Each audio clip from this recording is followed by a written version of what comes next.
what would you say is the most important? What are the key concepts to start with when it comes to marketing automation for manufacturing companies? Yeah, thanks, Valerie.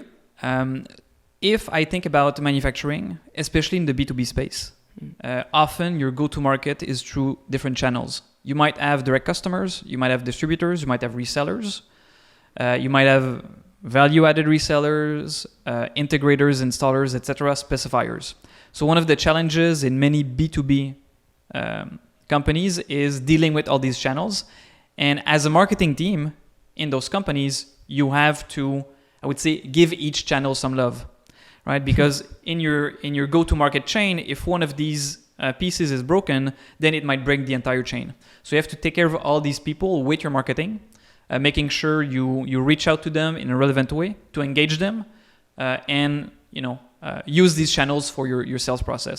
So you need to often create a lot of content for different people. Often, and that's a bad habit of B2B manufacturing companies, they have very small marketing teams compared to the size of their operations, right? If you have thousands of SKUs, many product lines, and you only have a small, tiny marketing team, that's an issue. Where the CRM helps is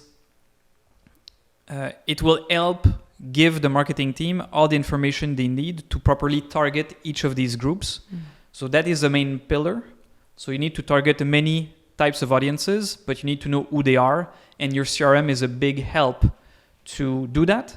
As well as from the CRM, you can see at the marketing level, well, where are all these stakeholders in their life cycle?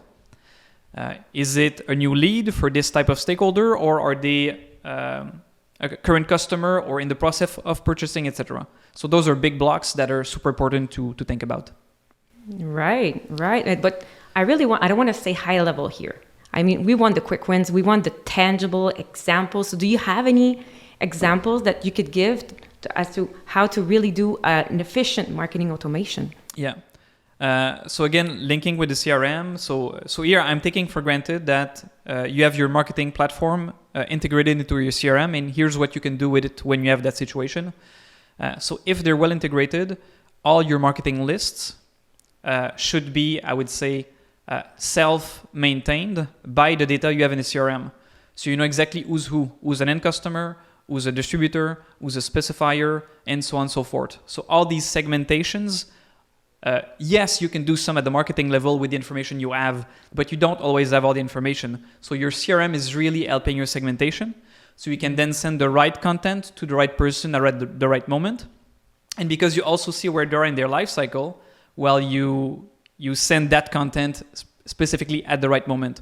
So having your list, your segmentations up to date, and knowing exactly where they are in their purchasing cycle, or if they're not the purchaser, to still know what's their status as a partner or some other stakeholder.